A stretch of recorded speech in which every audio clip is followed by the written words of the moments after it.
Hello, this is the Stories Beside channel. I release videos every day for you. Subscribe and click the bell.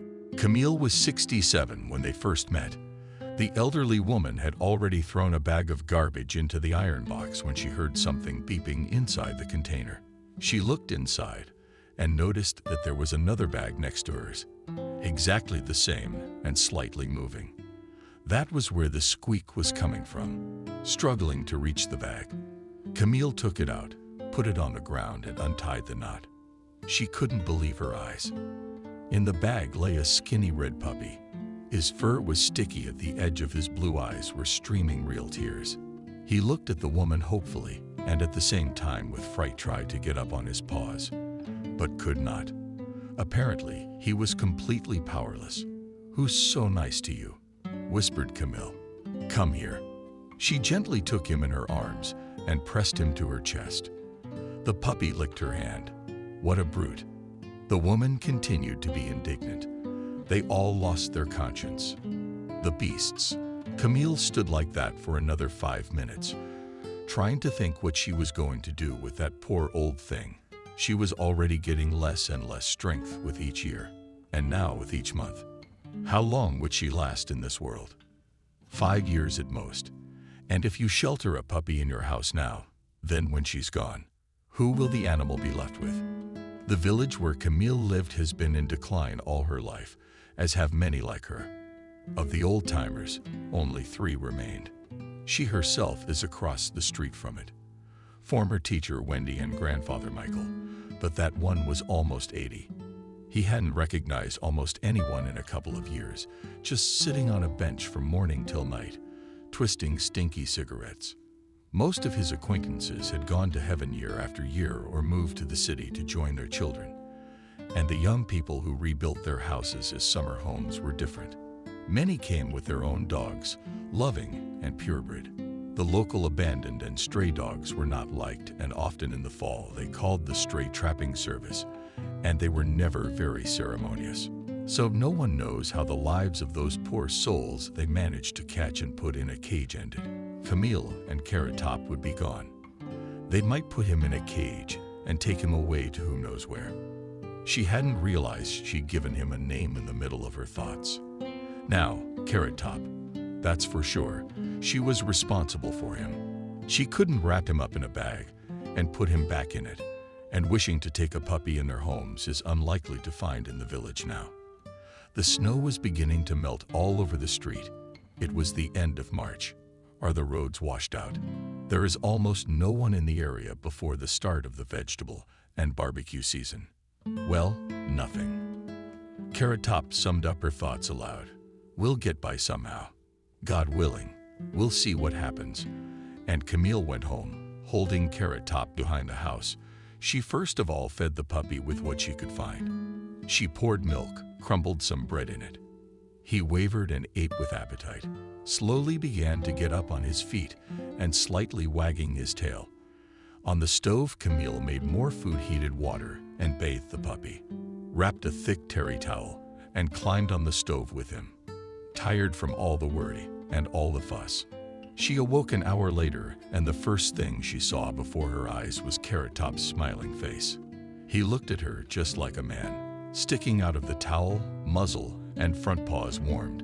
Camille smiled back at him. "Come on, we'll find you your new place there, and you'll sleep now." And the woman lit up again. She had even more strength, and her head was clearer. Now there was someone to take care of. There was something to plan for the next few days. It had been 2 years since her evenings had been the same. So it wasn't just the days of the week that Camille got confused. And sometimes she did not immediately remember what month was outside the window. Just 2 years ago, her closest friend, with whom she had been especially close, had died. And then her son and daughter, who now lived in the south by the sea, had given her an ultimatum. Either she would finally move in with them, or they wouldn't promise. Would they be able to visit their mother in the village at least once a year? They have a lot of work. So they said the daughter had her 3rd child. The older 2 have already entered the institute, and the son recently divorced and bogged in litigation, seeking from the young ex-wife's 2nd in a row to leave their child with him.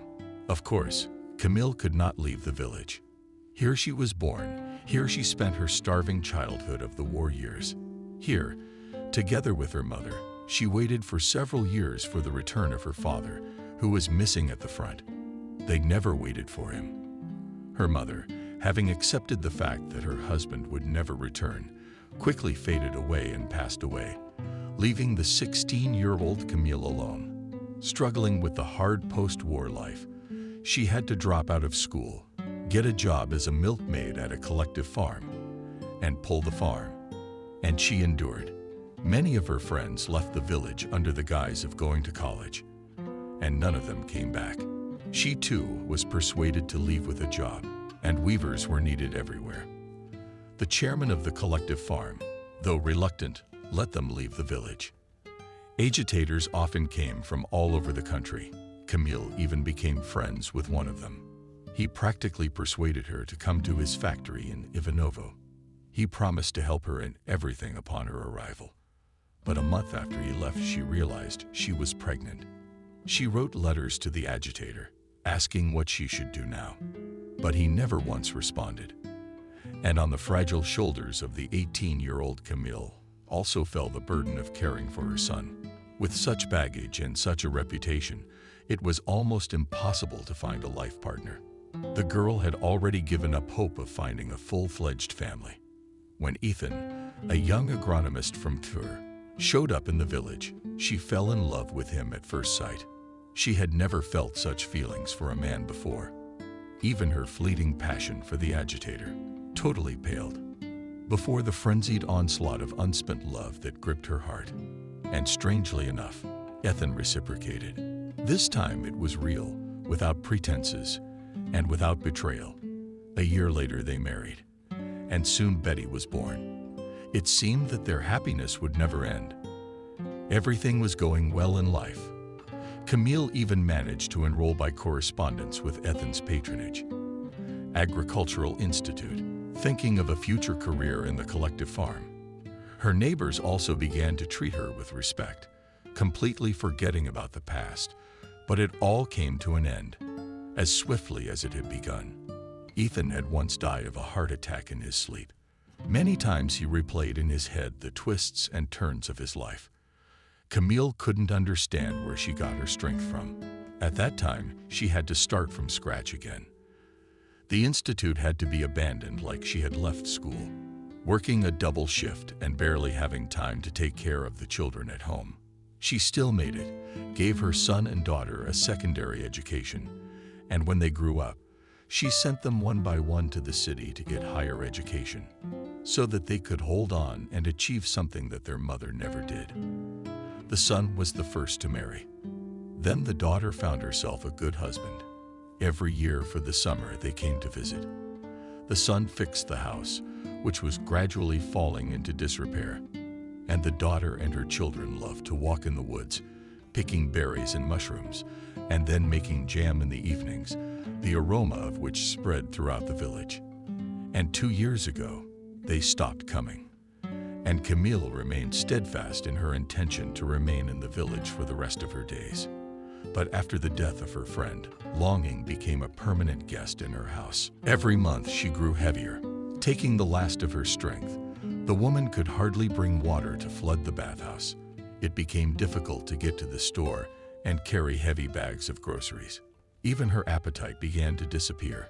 Just thinking about dragging myself all the way there again. I was so hungry. However, with the appearance of Carrot Top, everything suddenly changed.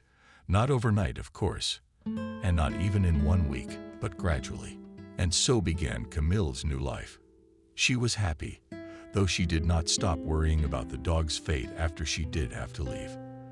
The dog grew up handsome, healthy, with long, shiny in the sun hair, and with the kindest of characters.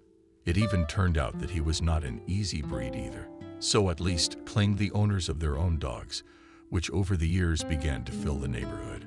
Who had thrown the puppy into the trash 5 years ago was never found out. Yes, the whole 5 years flew by like a day. Neighbors of Grandma Camille blamed, saying, "Well, why did you take on an old head such a burden?" At first, she tried to justify herself, telling how she found Carrot Top at the garbage dump, thinking that her decision would be understandable. Yes, and would have left it there in the dumpster. It was as if her neighbors had rebuked her. That you need more than anyone else on your pension. You can barely live on your own. And this one needs to be fed as well. He's healthy. What a Carrot Top understood everything. Camille knew exactly what he understood. That's why she didn't talk like that in front of him anymore. He wasn't that voracious. It was only the thick fur that made the dog look imposing in size. And when you wash him, you're not such a giant. Thin and fat. And Carrot Top ate rather modestly, although he went for walks often. In autumn, they went together with him on mushrooms, and his eyesight, worn out, could not distinguish Camille mushrooms among variegated fallen leaves. Carrot Top came to the rescue. He sniffed out the good stuff and barked, beckoning his mistress to the next find. Camille loved it. Such hikes. But then one day on one of those walks, she suddenly felt sick. Her heart felt bad, and it had felt bad before, but not as bad as this time. The woman sat down on a stump, grabbed her chest. But she could no longer stand up. She fainted. Carrot Top ran around her for a minute, whining pitifully and licking her pale face with his rough tongue. Then, realizing that the mistress herself would not be able to come to her senses, rushed into the village, attracting all who met him with a loud bark. The first, strange as it may seem, was Grandfather Michael, who still, despite his age, continued to be punctiliously on duty on the bench near his house. He dropped his cigarette, reached his neighbor, and asked him to go after Carrot Top and see if anything had happened to Camille in the woods. He reluctantly, but he agreed and got there in time. He brought Camille into the house, called an ambulance. Fortunately, it had not rained so much in September. The ambulance got safely to the village and took the old woman to the hospital in the nearest town. And for the first time in his 5 years of canine life, Risic was left alone. The first night, he guarded the house, as a faithful and responsible dog should. And Carrot Top was responsible. Of course, he didn't feel it like any watchdog of the human race. It was more like a state of anxiety. It was as if something was thickening around the house. After all, it wasn't his home after all. And not today or tomorrow threatens to destroy everything here. As luck would have it, the temperature had dropped severely during the night. The stars shone brightly in the sky, and the moon, a huge and unnatural shade that seemed gloomy gray to Carrot Top, floated over the top of the firs, and he felt an unbearable urge to howl. He remembered his lifeless and helpless mistress as she was dragged on a stretcher into the iron box on wheels. The longing went through his heart. He could not help howling long and loud. After a minute, it changed to a song. It was immediately picked up by the other dogs who were still with their owners in the village, and the lights in the windows of the neighboring houses began to light up. A scolding was heard. Carrot Top went silent. No, yelling and complaining won't help. Something else had to be done. Nothing will probably happen to the house anytime soon. The first thing to do is to find the landlady and listen to what she has to say, if she has regained consciousness. Carrot Top went over hundreds of smells in his head, focusing on one of them. It was the smell of that iron box. Particularly unlike anything else, it was the smell of all the cars that drove into the village. And then there was more. And it was also the smell of the little round things that Camille had been drinking water at intervals all day. To this bouquet, something like the smell of Grandpa Michael intervened slightly. When tipsy, he would come out on the bench with nothing. The whole mixture could not be confused. Carrot Top ran out onto the road, and finding the trail from the ambulance, ran low to the ground, muzzling the remaining plume mixed with the scent of asphalt, dirt, and pine tar. It was enough to keep the right direction. The sun had not yet risen above the horizon. As he sat outside the emergency room of the first city hospital, here all traces were lost. It was necessary to get inside so that the search could continue. Occasionally, people would come out of the doors, look at Carrot Top, shake their heads, or smile. Someone even tried to stroke him. It made Carrot Top a little tense. But he let it go. A few seconds were enough for him. As long as the door remained open, he could smell his mistress. She was somewhere out there in the depths of the gloomy gray brick building. The building, of course, was not gray, but dark red, but Carrot Top, like all dogs, did not distinguish red. Near noon, a young girl in a white coat came out of the hospital. She smelled especially strongly of Camille. Carrot Top even stood up, wagging his tail, looking at the stranger questioningly. Doggy muttered, "A long girl. What a beauty. And who are you waiting for? Anyone you know in the room?" The girl leaned over and held out her hand to him. Her hand smelled of medicine and strawberry soap. They had the same at home. Carrot Top licked his warm palm. The little one kept talking to him. "Nurse, I ask in the wards whose dog could be here. Listen, we had a grandmother brought in yesterday." Camille, hearing the painfully familiar name. Carrot Top barked. The girl flinched slightly and jerked her hand away. She barked, and completely different wanted to say, to reassure the stranger. Carrot Top stood up again, wagged his tail, and began to jump with his front paws. The girl smiled again, understanding him correctly this time. "So, Camille," she repeated the name. Carrot Top barked again. "Okay, baby, I got it. When I get back, I'll be sure to ask her. She's come to her senses, so don't worry. But to be honest, your mistress is still very weak. And anyway, let's not guess. God willing." Carrot Top knew few words and did not understand, of course, all the nuances of what he heard. 3 words were familiar to him: Camille, good, and God. But already this was enough for him to conclude that the girl knew his mistress well, that she was now conscious, and that some circumstances did not yet allow him to be sure of anything. In the past, Camille had always talked about God at those moments when she felt uneasy in her soul. The girl walked away. Carrot Top came closer to the door and lay down. He would stay here as long as it took. So he decided. True, he continued to worry about the house too. He had to find a way to settle that as well. He would figure something out. The nurse's name was Evelyn. She had only been working at the hospital for the 2nd month. Very young, fresh out of college. She was a kind, romantic girl. The grayness of hospital life had not yet had time to change her view of her chosen profession. She believed that she would inevitably save people and bring light into the world. She would only gain some experience and enroll in further studies at the Faculty of Medicine. But the first month went somehow sideways.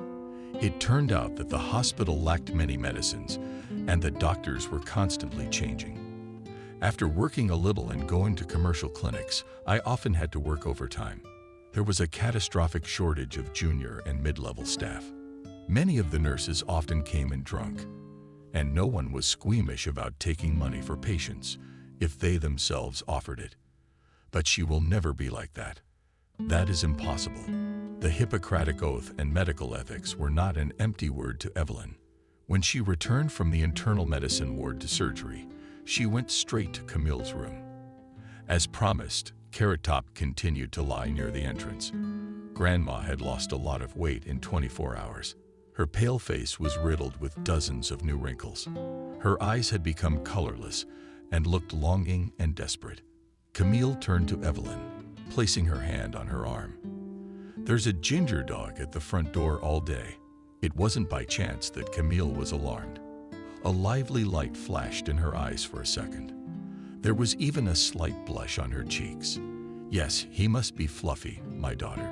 Yes, his breed is still such. I forget all this word. That's clever how he found. So his name is Carrot Top. Here's my daughter. I don't know how he'll be without me if God takes me away." "What are you talking about, Camille? We'll fight you again. Everything will be all right. I've already won. I'm a sweetheart." "What is it?" "I have a feeling it won't be long now. You, my daughter, could have brought Carrot Top here at least for a minute. I'd say goodbye to him and give him some instructions. Otherwise, it's not going to be good. If I leave without saying goodbye." Evelyn knew there was no point in arguing now. and her condition was critical. Her heart was barely able to cope. All the tests and results were taken. They said that there was no way she could have an operation. Her weakened body could not withstand it. We could only hope for a miracle. But it's a game of roulette, isn't it? And Evelyn didn't say anything comforting. Animals to the ward. You know, she said, there's no way. Unless it's at night, when the only people on duty are left. I'll take another shift tonight. If Carrot Top will still be at the door, I'll try to bring him in, but no promises. That's as good as it gets. All right, honey. Camille nodded her head. I know what you mean. You could get in trouble for pulling a stunt like that, couldn't you? Maybe. But you should understand me and Carrot Top. Me and him the last 5 years as one. If it wasn't for him, I wouldn't have lived long ago. He gave me the strength. I'm sorry I can't repay you for your kindness. Come on, Camille. Evelyn interrupted her. What kind of payment? Don't even think about it. You rest now. In an hour, I'll come to give the injections, and then we'll see. Camille said nothing, only closed her eyes and involuntarily rolled down her cheek. A tear she did not even feel. Back in the evening, Evelyn bought dog food at a nearby store and poured water into a small bowl and poured the food on the grass. To the left of the entrance, Carrot Top drank, but would not eat. He wagged his tail as if apologizing to the girl for his lack of appetite and curled up again near the door. Evelyn said something to him from the familiar words and from her intonation. Carrot Top realized that she had kept her promise to him and that he now had a chance to be inside the hospital someday. But when? He didn't know. Thoughts of the house being left unguarded haunted him. But he couldn't go away from the hospital door now, not at all. A bad feeling was beginning to weigh on his heart. At first it looked like the little droplets that came off the icicles in spring. And soon enough, it began to turn into streams. It rattled. My heart was beating more and more frequently. By midnight, a panic had gripped Carrot Top. He got up and began scratching at the door. Fortunately, it opened and Evelyn appeared on the threshold. Are you there, Carrot Top? She said softly. Good boy. Come quickly. Come on in. Carrot Top understood her, cautiously stuck his muzzle in the open door and sniffed. His heart began to beat even harder. Just be careful, please. Almost in a whisper, Evelyn said. Do not bark, quietly follow me. Carrot Top entered and followed the girl, with his tail between his legs and his ears. They climbed the wide stairs with cast iron steps to the second floor. They turned left. By the wall, in the light of a single lamp, sat another girl, also in a white coat. She looked surprised at the couple coming and twirled a finger at her temple, glancing questioningly at Evelyn. She only pressed her index finger to her lips in response. They walked another 10 meters and turned a corner. There, the painfully familiar smell of Camille already drowned out everything else for Carrot Top. He almost barked, but he thought about it in time, because the sign of silence with his finger across his mouth was intended. Now he was even a little foggy. That was the effort the redhead had to make not to deafen the sleeping hospital with his joyful barking. Evelyn opened the ward door and let the dog go forward. That night, Camille was not feeling well at all. She had already begun to periodically fall into oblivion, confusing names and events of her life. Only it seemed to her that the war was still raging around her, and she asked how her father was, whether he had sent her news from the front. Then she spoke to Evelyn, calling her by her daughter's name. Only about Carrot Top woman did not forget, and waited until the nurse was able to bring him to her room. Evelyn had called her son Camille yesterday and told him of his mother's poor condition. He promised to contact the nurse and come on the first train. When Carrot Top came to Camille's bedside and dug his face into her cold hand, she opened her eyes. A smile lit up her face. Carrot Top, she mumbled softly. The boy waited after all. She wanted to stroke the dog's head, but she couldn't do it anymore. See how it turned out. Babe, she went on, sighing heavily with each word. But you and I knew it. We always knew it. So I'm sorry, my friend. Did your mistress last as long as she could? Sorry. The dog stared at Camille, listening to every word she said. She might as well not tell Carrot Top at all now. It was enough that he could hear her heart beating infrequently and with difficulty, the wheezing in her chest, and the slow flow of blood and scent through her veins. Camille's most overriding scent became barely discernible to Carrot Top the way the sun and the stars smelled in the clear night sky. It was the smell of life. If he had known anything about the soul, he would have thought that it was the soul that smelled that way. Only small nuances add to its composition, the peculiarities of a unique personality, and also a kind of kinship code. By the smell you can easily understand who is a daughter or a son, a sister or a brother. Another 10 minutes passed in complete silence. Evelyn stood at the door of the room, crying softly. The cramped space was barely lit by a dim lamp above the entrance. And then there was the street lamp. Its light, entangled in the last leaves of the tall linden trees, cast odd, shifting shadows on the wall. Besides Camille, there were 2 other elderly women in the room, but they were asleep and could not see this strange night scene. Finally, Camille closed her eyes, sighed deeply, and froze. She froze for all eternity. Carrot Top flinched, tucked his nose into her palm. Then he turned and looked at Evelyn, as if looking to her for an answer. But she covered her face with her hands and did not see the dog's questioning gaze. All the scent of the soul finally left Camille's body. Evelyn was afraid that now it would be difficult to get Carrot Top out of the hospital. But when she calmed down a bit and approached him and wanted to say something, he himself rushed to the exit. So she caught up with him only at the door of the emergency room. Evelyn let him out, and he immediately rushed off in the direction of the highway. Carrot Top ran back to his house. Suddenly something told him that that was where he should be now. After all, if the mistress's soul wasn't here, she might have gone back to the house. Where else could she have gone? Of course, the dog couldn't make long logical chains. He thought differently. Ideas and sequences of actions flashed through his head in their entirety at once. If they saw the right shape, then it was possible to follow them without too much doubt. But this last idea turned out to be absorbent cotton. All the time something disturbed its smooth edges, forming a semblance of holes. After running along the highway for a kilometer, did Carrot Top stop? No, that's not where he was going. No Camille in the house. Something is trying to deceive him, to lead him astray. And he believes it. We have to go back.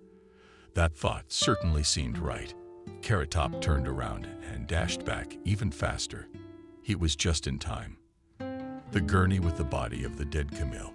It was on its way to the morgue next door.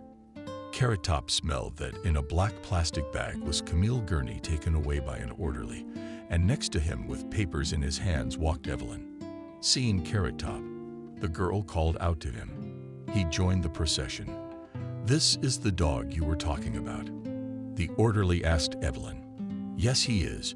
You better try not to chase him if he hangs around the morgue." "Okay." As they rounded the rectangular one-story building, Carrot Top remembered that he had been here once before, just that year, when he'd taken the bus with a few villagers to pick up the body of a good acquaintance of Camille's. He remembered the smells, too. They were unmistakable. It was from here that people who no longer smelled like their souls were picked up and taken to a cemetery a kilometer away from their village. There they were buried in the ground for some reason.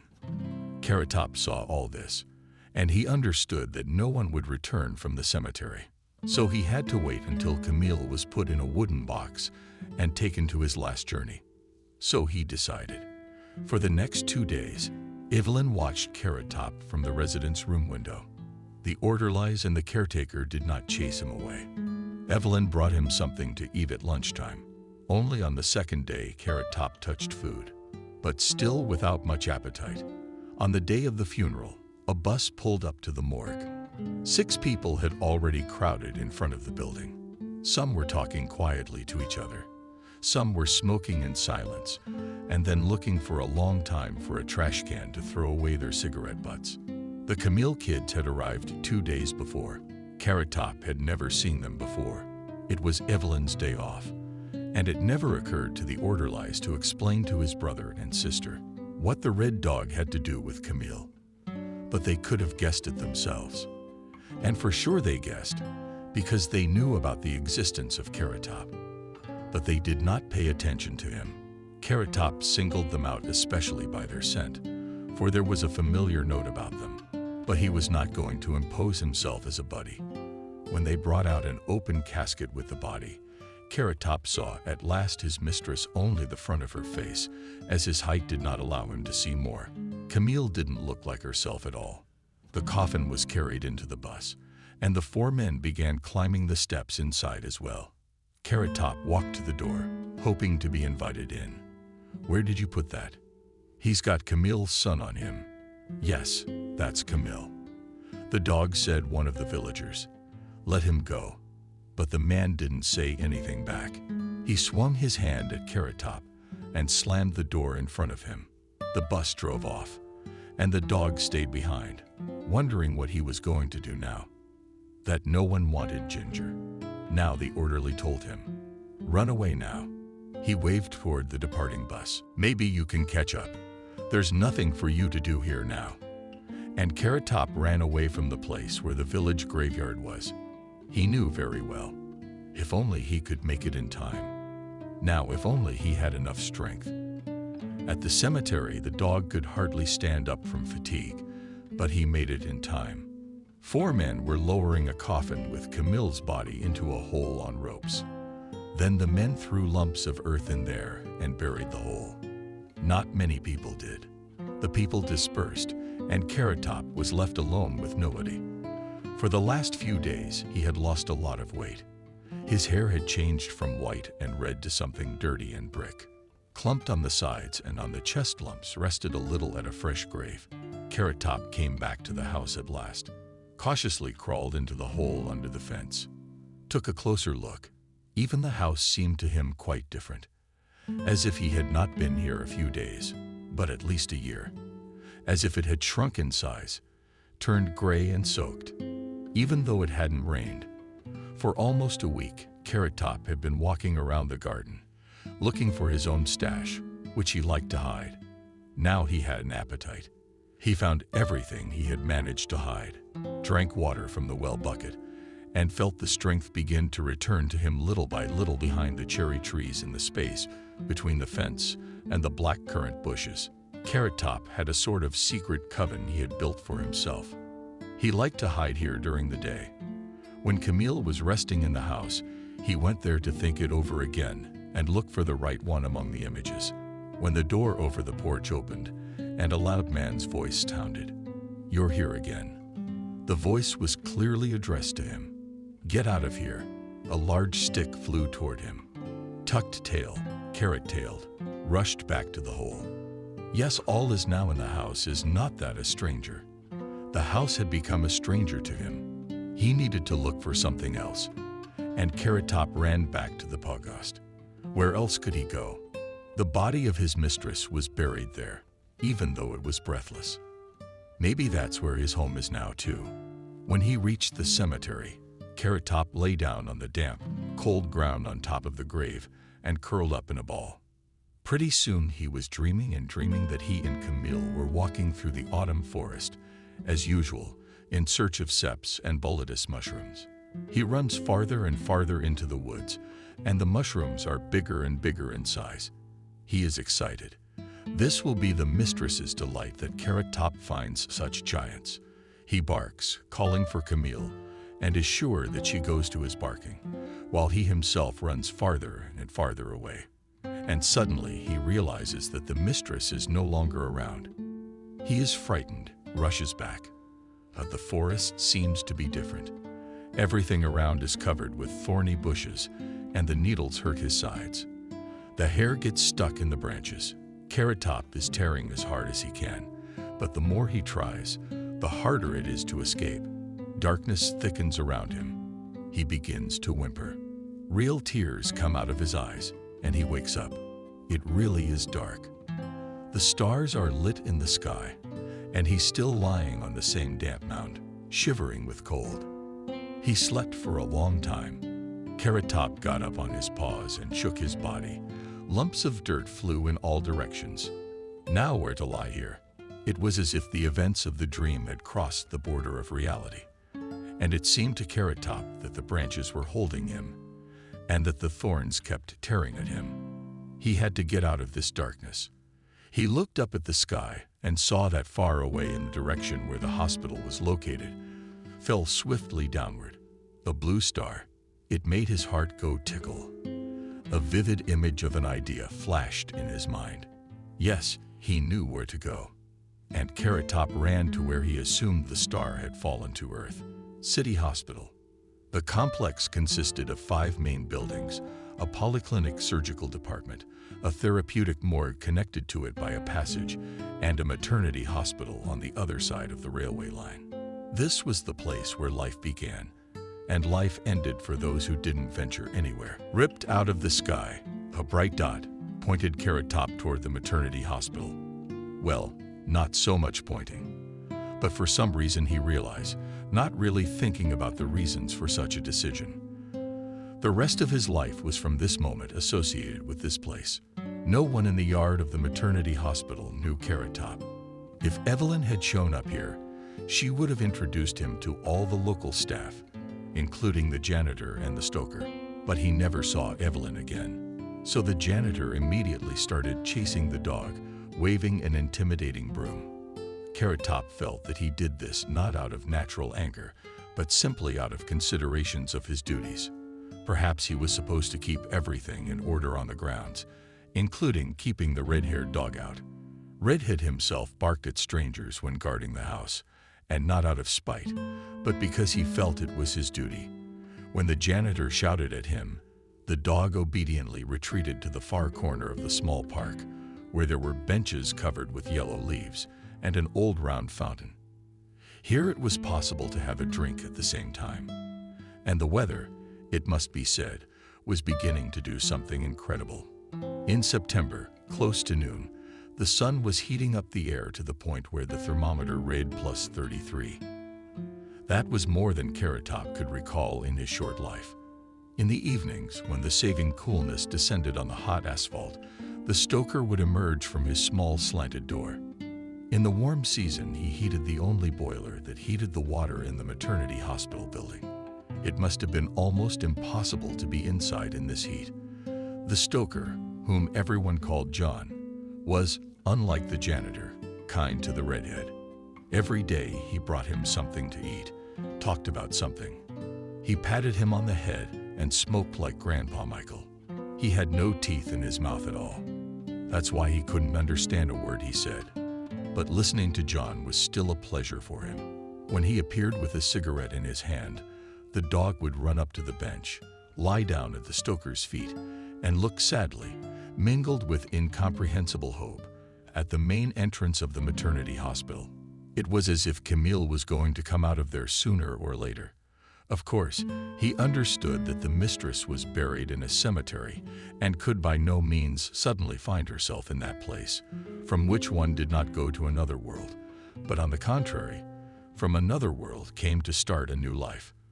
But in this case, the image that flashed through the mind of the idea was so undeniable and magnificent that there was no way to question it. Why was it imagined? To Carrot Top he did not know, but hope lurked in his heart. Quite timid at first, but gaining day by day. Irresistible doubts, strength, and the moment that Carrot Top had been waiting for almost a week, had finally arrived. One morning, when the sun had not yet had time to burn the air to the house, a bright green car drove up, out of which a young man in a light suit and with a huge bouquet of flowers waved to someone through the window. He went into the building, and in 20 minutes he came out of there no longer alone, but with a woman in her arms who had a little bundle where you could hear the barely audible squeak of a baby. Carrot Top sniffed the air, and his heart raced. He smelled familiar, painfully familiar, barely audible, but one that seemed to have vanished forever from this world. 9 days ago, Carrot Top wanted with all his might to rush to these strangers, wagging his tail and jumping for joy. But he managed to restrain the impulse. He approached slowly and carefully. "A couple with a baby noticed him. Look who's coming to us," said the girl, gently turning the baby to face the dog. "Look, doggy, look how beautiful it is. That's what a dog. Hello, little doggy." The man also smiled, but he still felt some tension. The unfamiliar dog was understandable. "I didn't know what to expect from him." Carrot Tail wagged and stuck his tongue out. The baby couldn't see him with its tiny eyes, unable to focus on anything. But the dog saw him, and now he knew for sure that he had not made a mistake in his expectations. It was this little man that he had been waiting here for so long. Now he must not lose him. Follow him wherever these good people take him. "All right, get in the car," the man told his wife. "Let's go, before the heat starts." They got into the car, started the engine, and drove away. Carrot Top followed them. These kind people, who suddenly appeared in Carrot Top's life, were named Jenna and James. They had been married for 3 years, having played a modest wedding right after graduating from the Moscow Veterinary Academy. Back in their hometown, they took out a decent bank loan and opened their own clinic. Pretty soon, the loan became the most popular in the whole area, and they managed to pay it off rather quickly. But other problems arose due to the fact that their clinic began to receive clients from competitors. The competitors apparently did not like it, and they did everything they could to make Jenna and James' work more difficult. Once they even tried to set fire to the clinic. Coincidentally, the arsonist was frightened off by police officers returning home at night after being on duty. The situation grew tenser and tenser with each passing month. We had to hire a professional security agency for the clinic. Threatening phone calls began arriving frequently on her cell phone. Nerves were constantly stretched like a string. James and Jenna lived in a private house, which the wife had inherited from her grandmother. They had no pets of their own, as I found out a little later. Carrot Top, they had none, except a flock of pigeons, for which they built a very nice-looking pigeon house on the property. In general, the birth of their daughter was a miracle for them. All the doctors they consulted asserted, as one, that Jenna would never be able to have children. They explained it in medical terms, and the couple realized that, judging by the tests and examinations, this is the way it is. We were already thinking about adopting someone. But still, after weighing all the pros and cons, we decided to wait another year and a half. They even went to some witch doctor in a remote village in the hope that maybe at least something would reassure them. Well, the grandmother gave them a very vague and ornate prognosis, saying about a mysterious dog, which will largely depend on whether their dream of a child will come true or not. The first year, they even began to focus on the dogs of their clinic. They paid special attention, grasping at this straw thrown by the healer. But pretty soon, they gave up on that as well. Just when they were about to accept their fate, however, Jenna managed to get pregnant. It came out of the blue. They should have been happy, but suddenly they were scared out of their wits. From that day on, all their energies were focused on not losing the baby. Weekly trips to the doctors, tests, special nutrition. Everything became focused on making sure Jenna had the best possible conditions and complete control. The good thing was that threats from competitors seemed to have stopped. Everyone seemed resigned to the success of the clinic. James even disbanded the guards, leaving only video surveillance and alarms. Ever since Jenna had been admitted to what was considered one of the best maternity hospitals in the area, even though it was not in the regional center, James had not been at ease. Every day he drove to his wife's house, sitting under the windows, wandering in the park while she began to worry about him. His wife didn't ask him to stay home for the past week or to go to the clinic. Otherwise, his sitting under the windows, he would drive her crazy. Though it was hard for the husband to cope, he still complied with Jenna's request, and the birth was successful. A completely healthy girl was born, calm and smiling. The couple decided to name their baby girl only when Jenna came back home from hospital and called her Wendy. What did the light mean that night? A few hours before the birth, Jenna was awake and looking up into the sky. When a star suddenly snapped to the ground, she had time to make a wish. It just happened by itself, without rushing. It was as if the woman was preparing for it on purpose. And as soon as the bright spot, swiftly crossing the horizon, melted away, Jenna went into violent contractions. Had she known that at that same second, a few kilometers away, Carrot Top was looking at the same star, thinking of his dead mistress. If he had understood what it meant to make a wish, he probably would have remembered it that way. Now that moment, that instant wish that flashed in his soul just made him snap out of his seat and rush toward the house with a completely unclear purpose, just as it did now as he ran after the bright green car. He reached Jenna and James's house by noon, tired from running and from the heat. He just collapsed beside the gate in the shade of a small jasmine bush that was nearly leafless. He dozed off for a while and was awakened by the creak of the gate opening. He woke up and jumped to his feet. Lord, he heard James' voice directly in front of him. What are you doing here? Were you following us from the maternity ward? You're a fine dog. Jenna, he shouted toward the house. His wife's head peeked out of the open window. Why are you yelling? James? Well, Wendy, you'll wake her up, she asked, trying to be quiet. Look who's come to visit us, he said, also becoming almost a whisper, and pointed a finger at Carrot Top. Yes, I can't see behind the branches. Who is it? Carrot Top, realizing it was him, ran out from behind the bush to show himself to Jenna. She only covered her face with the palm of her hand in surprise. It's the dog from the maternity ward, she asked. It is, James replied, smiling. What a surprise the woman held out.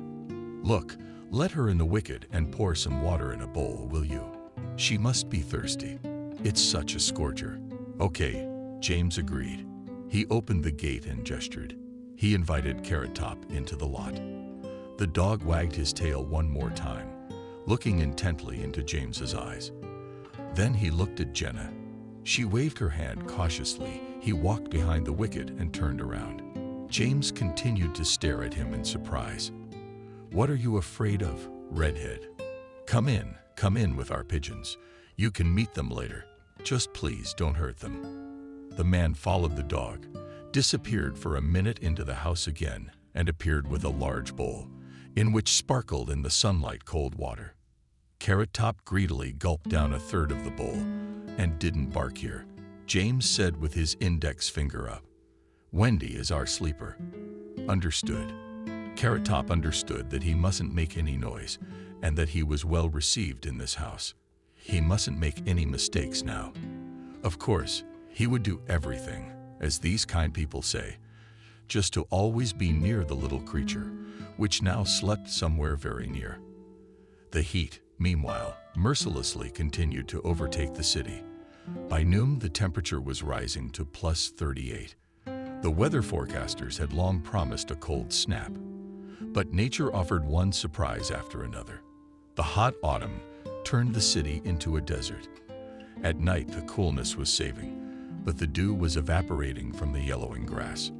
Within minutes, the streets were deserted. People were anxious to move beyond the lines of the concrete boxes. The sun reflected off the panes of the high-rise buildings, crinkling the plastic parts of the cars. Once they had been parked for half an hour in the wrong place, the emergency services responded. Emergency services couldn't get on the scene in time. James and Jenna had a lot more work to do, too. They took turns driving to the clinic, letting all their assistants go home.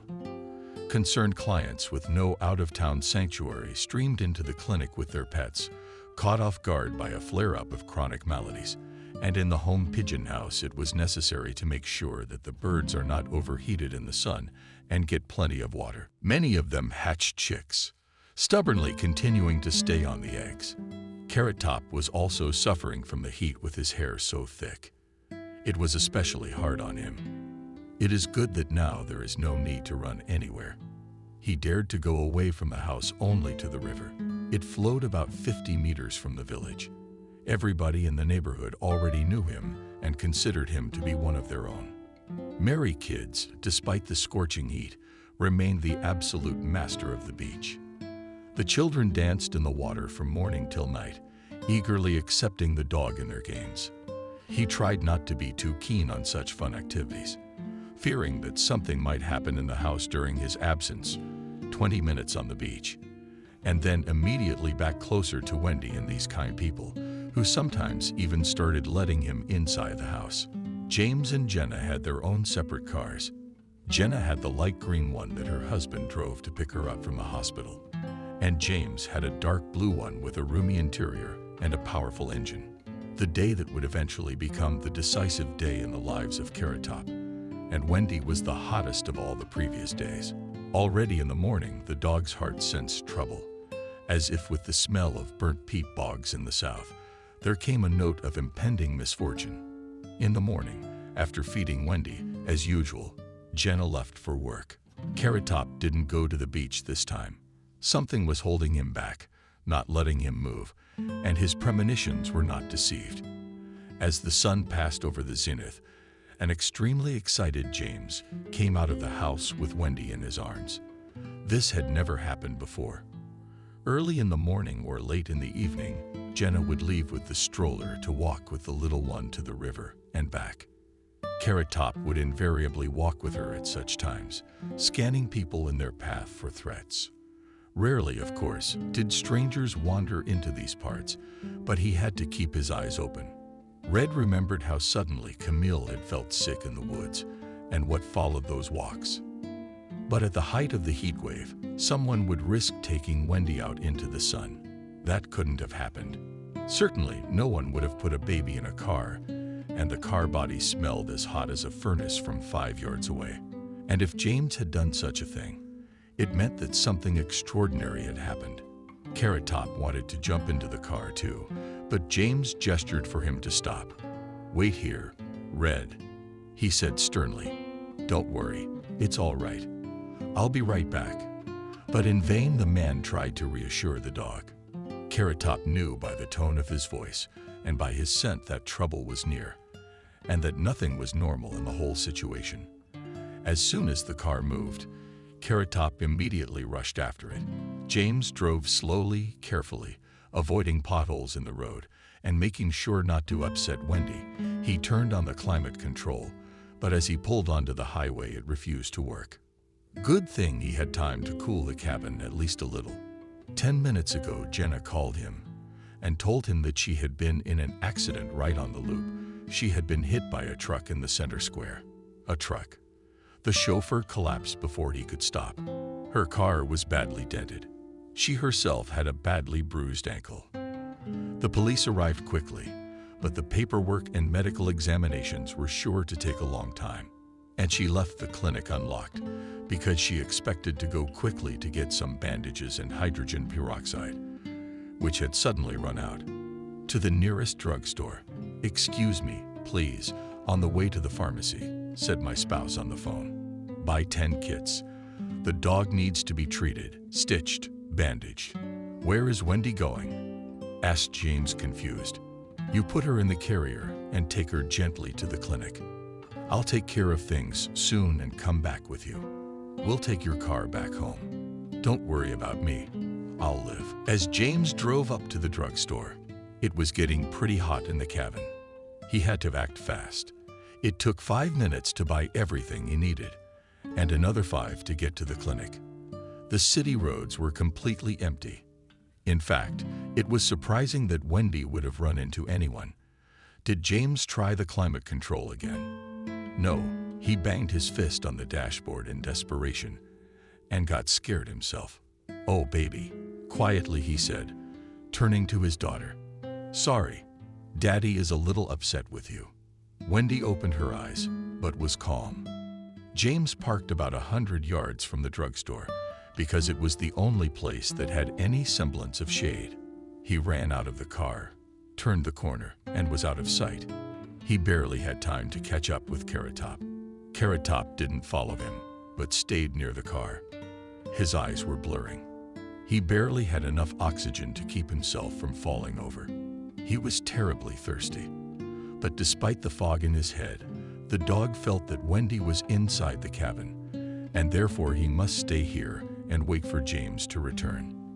In the meantime, James had an unforeseen problem. There were two other customers in the drugstore, talking to the disgruntled salesman about something. They looked in such a way that under normal circumstances, James would have gone out and looked for another drugstore. Both of them were so naked and tattooed that the drawings were disconcerting. And also, judging by their demeanor and their not-so-connected speech, they were either drunk or drugged up. Standing behind them, James wanted to wait his turn, but the men continued their conversation without buying anything. Men, James couldn't take it anymore. "Let me buy some bandages real quick. I have a baby in the car, can't leave him for long." One of them slowly turned around, squinted his eyes as if assessing James, and said in a slow, squeaky voice, "Men, the woods are coming down in the rain." He turned away again, not even thinking of giving up his turn. James was outraged. "Could you hurry it up then?" he exclaimed. "You're not the only ones here." "Shut the fuck up," said the other of them, without even turning toward James. "Young man." James turned to the salesman, who also wanted to get rid of these insane visitors, but could not say anything back. "Can I have 10 packs of bandages and 5 vials of peroxide, please, without change? I'm in a hurry." "Are you completely out of line?" The first one turned to him again. "We also have an emergency." "Wait, I told you, and do not move." Apparently, the seller finally chickened out. He took out from under the counter a package of some pills. He put them in front of the boys, sweat rolling down his face. "Go on," he said. "No money. You had a long labor, didn't you?" One of the customers grinned. He raked the package from the counter, turned around, and headed for the exit. The other silently followed him, bumping into James with his shoulder. "Idiots," the salesman whispered when they finally stepped out and wiped the sweat from his forehead with his sleeve. "Bandages for you?" James asked. "And some peroxide," he clarified. The man rummaged through the lower shelves, pulled out what he needed, and placed it in front of James. He put everything in a bag and handed the guy $60. "Keep the change," he added. "Thank you," he added. The clerk didn't answer, but there was a look of gratitude in his eyes. James ran out into the street, but as soon as he reached the corner of the drugstore, the figure of one of the men suddenly appeared in front of him, terrorizing the salesman with a thin blade. More like an awl gleamed in his hand.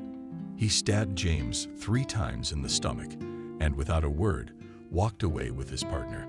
There was a sharp pain. James's eyes went black.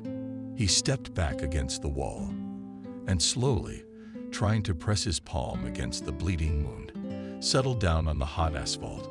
The last thought flashed through his mind, too, was of Wendy. "Left in the car, we need to get her out. From there, we need to call for help." James tried to shout, but it was like the words were stuck in his throat. He couldn't make a sound, and within seconds he was unconscious. In the meantime, Carrot Top, oblivious of his fatigue and thirst, ran around the car with his tail between his legs, unsure of what to do now. Resting his paws on the hot body, he tried to peek into the interior. How was Wendy? At first she was just wiggling her arms, and then, losing her pacifier, she began to squeak softly. What to do? What to do? Carrot Top looked around again, but not a single person on the horizon. He had to run after James and hurry him. How much longer could the little girl hold out? So the dog dashed toward the drugstore, but there he saw an even more terrifying sight. With his back against the wall, James was bleeding. Red licked his face, poked him in the shoulder with his nose, and barked in his ear, but he didn't react at all. Maybe there's someone inside the drugstore. Carrot Top began bouncing in front of the front door, barking loudly and tapping the glass with his front paws. The salesman, thankfully, came out at this noise. He looked at the dog in surprise, then saw James, turned pale, and rushed to the phone to call an ambulance. Thank goodness, half the job was done. Now we had to get the guy's attention to the car somehow. Carrot Top continued barking. The salesman went outside again. He had full bandages in his hands, covering the wounds on his stomach. He pressed the bandages against the absorbent cotton, trying to stop the bleeding. James opened his eyes slightly and looked around incomprehensibly. When he saw Carrot Top, he smiled slightly. Then he realized something, grabbed the fidgeting guy around him by the shoulder, and quietly said his daughter in the car Carrot Top would take him. He pointed a finger in the direction where he parked 15 minutes ago. Here are the keys. Carrot Top calmed down a little.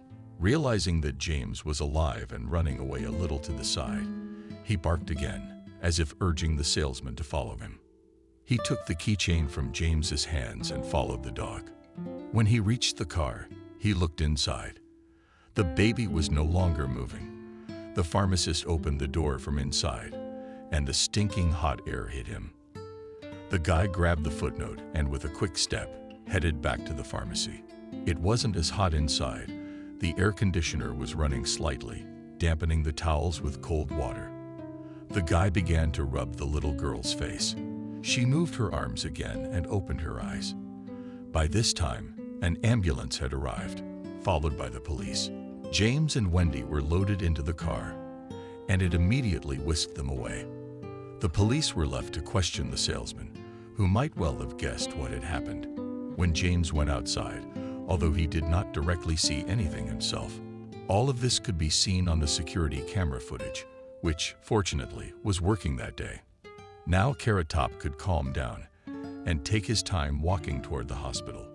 He knew all too well where they were taking people to pain. A familiar piece of iron he knew, and he wasn't wrong. He met Evelyn at the entrance to the emergency room, next to where he'd spent more than one night. She was delighted to see him. "Carrot Top," she exclaimed. "Why are you here again?" The dog wiggled his body. He was glad to see Evelyn again too, and he lost weight like a baby, stroking the dog's head. The girl went on talking. "You must be thirsty now, I'll take it out. Wait here." 5 minutes later, the nurse came out with a bowl of cold water. Carrot Top drank, and the strength began to come back to him. In the evening, when the heat had died down, a light green car pulled up to the ward and came out. Jenna limped hard on her left leg from the cops and from the salesman she had met at the station. She was already aware of the role that Carrot Top had played in all these events, and Evelyn, who had finished her tour of duty and was leaving the hospital at that moment, told Jenna and the part of the dog's life story that few people knew about. Little Wendy was all right. Jenna was able to take her home the very next day. The girl was perfectly healthy. However, as the doctor said, another 20 minutes in the car, and the worst could have happened. James was discharged a week later. No vital organs were injured. Pretty quickly, they found the junkies who had attacked him. They got the full measure and went to jail for a long time. The pharmacist even overcame his fear and appeared in court as a witness. But then he left town. So just in case, just to be on the safe side. The weather cleared up in a couple of days. A thick pall of clouds covered the sky, and the rains came, tearing the last of the leaves from the trees and carrying them in torrents to the river. The children went to school and mushrooms sprang up from the ground to make up for lost time. And as for Rizhik, he was now the happiest dog, having found a new home and new kind owners. He grew obscenely fat, got his own personal chair, and complete freedom of action. Nothing was ever done without him, especially things that concerned Wendy himself. He was constantly by her side when she was being fed, when she was being swaddled, when she was being taken out for a walk or to the clinic. He was the only one who knew that this little girl had come into his life for a reason. He remembered clearly that night when a star had fallen from the sky, and the most beautiful image in his life had flashed in his mind. Finalized outside the maternity hospital, life didn't split in two. It began the moment he looked out of the bag and saw Camille's face and continued by the maternity ward. When James, with Wendy in his arms, appeared before his eyes, his life was won. True, understandable only to him alone. But after all, not everything is for humans to know. Let there be something for the dogs. At least, for those who, like Carrot Top, understand more than is still believed.